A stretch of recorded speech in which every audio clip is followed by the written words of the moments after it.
যারা রাজাকার তাদেরকে আমরা রাজাকারই বলবো। বাংলাদেশে দাঁড়িয়ে আমরা বাংলাদেশের জাতীয় সঙ্গীতই গাবো। বাংলাদেশের জাতীয় সঙ্গীত থামানোর মতো শক্তি তাদের এখনো হয়। আমার এখনো পর্যন্ত আমার সোনার বাংলা আমার জাতীয় সঙ্গীত হিসাবে সংবিধানে অন্তর্ভুক্ত, আমার রাষ্ট্রীয়ভাবে স্বীকৃত। এটা একটা জাতীয় সঙ্গীত, এটাকে অবমাননা করা এটা হচ্ছে আমাদের যে রাষ্ট্র আছে, রাষ্ট্রকে চ্যালেঞ্জ করার সামিল। আওয়ামী লীগ যেদিন নিষিদ্ধ হয়, তো যখন জাতিসংগীতটা গাওয়া হয় তখন যখন বিপরীত পক্ষ থেকে বাধা আসে, তো তাদের থেকে এটা ছিল এরকম যে রবীন্দ্রনাথ যে জাতীয় সঙ্গীত লিখছে ওইটা গাওয়া যাবে না, মানে রবীন্দ্রনাথের লেখা কোনো কিছু এখানে গাওয়া যাবে না। তো প্রথমে আমি আসলে বিহবল হয়েছিলাম যে আসলে কি করতে পারে, আমি জাতীয় সঙ্গীত গাইতে চাচ্ছি কিন্তু গাইতে পারছি না। পরক্ষণে আমি তাদেরকে জোর গলায় বলি যে যেহেতু এটা স্টিল নাও বাংলাদেশের জাতীয় সঙ্গীত, তো এটা গাওয়া হবে। যতক্ষণ পর্যন্ত জাতীয় সঙ্গীত আমরা এটা চাই না বা ওটা আলাদা আলাপ, ঠিক আছে, ওটা আলাদা আলাপ, কিন্তু যতক্ষণ পর্যন্ত আমি জাতীয় সঙ্গীত চেঞ্জ না করতেছি ততক্ষণ পর্যন্ত ওইটা বাংলাদেশের জাতীয় সঙ্গীত। বাংলাদেশের এখন পর্যন্ত জাতীয় সঙ্গীত আমার সোনার বাংলা, তো এটা বাংলাদেশের যে কোনো স্থানে গাওয়া যাবে এবং ওটা গাইতে হবে, কারণ ওটা আমার আইডেন্টিটি শো করে। আমরা বলতে চাই আসলে জাতীয় সঙ্গীত একটা বাংলাদেশের প্রতীক, বাংলাদেশের প্রতীক। সেই থেকে আসলে আমরা বাংলাদেশপন্থী রাজনীতি করতে চাই, বাংলাদেশকে ভালোবাসি। 71, 47, 24 আমাদের পিছিয়ে রাখার কোনো জিনিস না।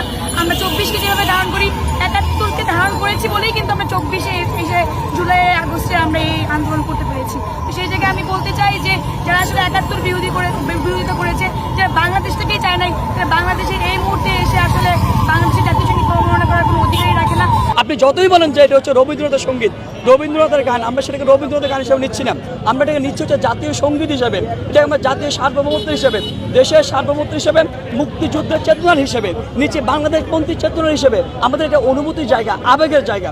আমরা রবীন্দ্রনাথ ঠাকুর কিংবা XYZ কারো গান হিসেবে নিচ্ছি না, এটা আমরা ফর্মাল জাতীয় সঙ্গীত হিসেবে নিচ্ছি।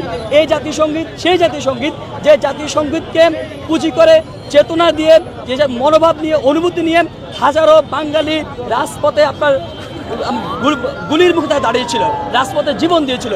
যে জাতীয় সঙ্গীতকে চেতনা করে বাংলাদেশ 71 পরবর্তী বাংলাদেশ আপনার রান করেছিল, যে জাতীয় সঙ্গীতকে আপনার হচ্ছে গিয়ে বুকে ধারণ করে এদেশের 24-এর তারুণ্যরা রাজপথে নেমেছিল, ফ্যাসিবাদকে হটিয়েছিল, নতুন একটা বাংলাদেশ কায়েম করেছিল।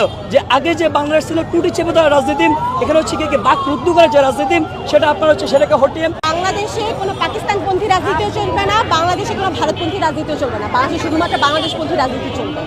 এবং এখানে এই রাজনীতির উদ্দেশ্য থাকবে বাংলাদেশ সবার আগে কারো গোলামি করার জন্য না, দিল্লির গোলামি করার জন্য না, পিডির গোলামি করার জন্য না।